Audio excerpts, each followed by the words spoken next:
বৰহাট সুভাষিনী মহিলা মঞ্চৰ উদ্যোগত ডক্টৰ ভূপেন হাজৰিকাৰ জন্ম শতবাৰ্ষিকী পালন।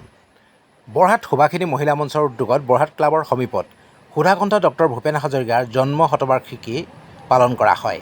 এই উপলক্ষে ভূপেন হাজৰিকাৰ প্ৰতিচ্ছবিত বন্তি প্ৰজ্বলন কৰে ৰূপালী ৰাজকুমাৰীয়ে। বৰহাট সুভাষিনী মহিলা মঞ্চৰ সভানেত্ৰী অপৰাজিতা ভূঞাই আঁত ধৰা অনুষ্ঠানত সুভাষিনী মহিলা মঞ্চৰ সম্পাদিকা হীৰা সোণোৱাল, সমাজকৰ্মী ৰবীন গগৈ, ৰীতা বৰুৱা, জুনু বৰুৱা, অপৰাজিতা কোঁৱৰ, অৰুণিমা গগৈ, লাৱণ্য দত্ত, বৰহাট কল্পতৰু শাখা কবি সন্মিলনৰ সম্পাদিকা অমলা গগৈ প্ৰমুখ্যে কেইবাজনো লোকে অংশগ্ৰহণ কৰি সুৰৰ সম্ৰাট ডক্টৰ ভূপেন হাজৰিকাৰ জীৱন দৰ্শন সৃষ্টিৰাজিৰ সন্দৰ্ভত আলোকপাত কৰে।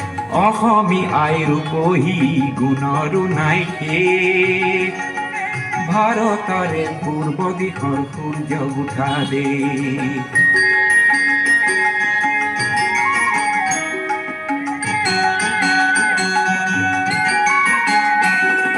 গোটেই জীৱন বিচাৰিলেও অনেক দিৱস ৰাতি, গোটেই জীৱন বিচাৰিলেও অনেক দিৱস ৰাতি,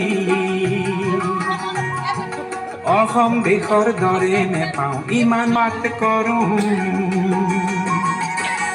জন্ম ললো ইয়াতে যেন মৰো, জন্ম ললো ইয়াত। আজি অসমৰ বাবে লগতে সমগ্ৰ ভাৰতবৰ্ষৰ বাবে এটা গৌৰৱৰ দিন। আমাৰ অতি শ্ৰদ্ধাৰ, আমাৰ সাহস, অসমৰ উজ্জ্বল নক্ষত্ৰ সুধাকণ্ঠ বিশ্ববৰেণ্য ডক্টৰ ভূপেন হাজৰিকাদেৱৰ জন্ম শতবৰ্ষ। তেখেতে শতবৰ্ষ গৌৰৱ আছে আজি।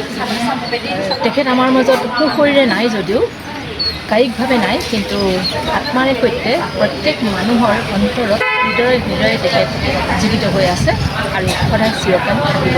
আমাৰ বৰহাটত এনে অনুষ্ঠান পতা বা এনে অনুষ্ঠান পাতিবলৈ আগবাঢ়ি অহা সংগঠনবিলাক আছে যদিও সুবিধা তেনেই কম, পাতিবলৈ বৰ অসুবিধা হয় যথেষ্ট। তথাপিও আমি নতুনকৈ যি সুভাষিনী মহিলা মঞ্চ নামেৰে আমি মহিলাসকলক একত্ৰিত কৰিবলৈ যি চেষ্টা কৰিছোঁ, মহিলাসকল পাকঘৰৰ পৰা ওলাই আহি খন্তেক নিজৰ আমোদ প্ৰমোদেৰে অকণমান জীৱন জীয়াৰ মন্ত্ৰ যাতে ল'ব পাৰে, তাৰ যি প্ৰয়াস কৰিছোঁ, সেই প্ৰয়াস কৰা সুভাষিনী মহিলা মঞ্চই আজি নিচেই থুলমূলকৈ সৰুকৈ তেখেতৰ শতবৰ্ষ জন্ম শতবৰ্ষ পালন কৰিবলৈ আগবাঢ়ি আহিলোঁ।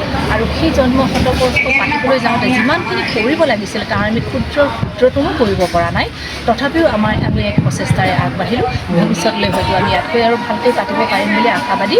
ধন্যবাদ।